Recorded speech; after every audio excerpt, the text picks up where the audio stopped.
Different ways to say sorry in Hiligaynon. Pasensya gid. I'm sorry. Pasensya gid.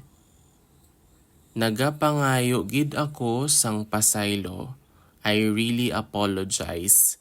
Nagapangayo gid ako sang pasaylo. Pasaylo ha gid ako. Please forgive me. Pasaylo ha gid ako.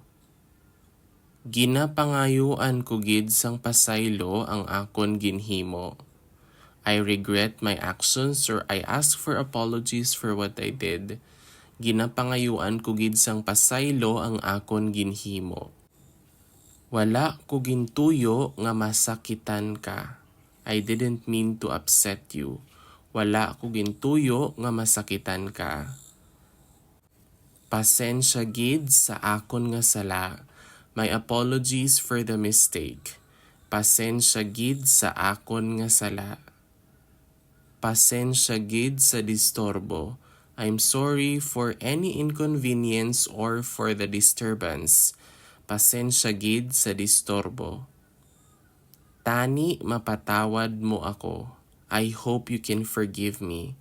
Tani mapatawad mo ako. Ginaako ko ang responsibilidad.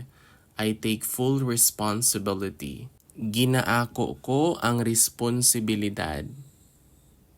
Hindi na iniliwat matabo. It won't happen again. Hindi na iniliwat matabo. Nagsala gid ako. I was wrong. Nagsala gid ako.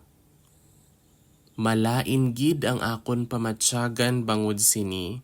I feel terrible or bad about this. Malain gid ang akon pamatyagan bangod sini.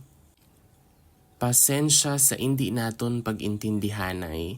I apologize for the misunderstanding. Pasensya sa hindi naton pag-intindihanay. Pasensya gid ko nasakit ko ang imo buot.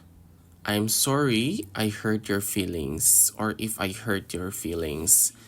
Pasensya gid ko nasakit ko ang imo buot. Kabay nga mabaton mo ang akon sinsiro nga pagpangayo sang pasaylo. Hopefully you can accept my sincere apologies. Kabay nga mabaton mo ang akon sinsiro nga pagpangayo sang pasaylo. And that is all about the different ways to say sorry in Hiligaynon.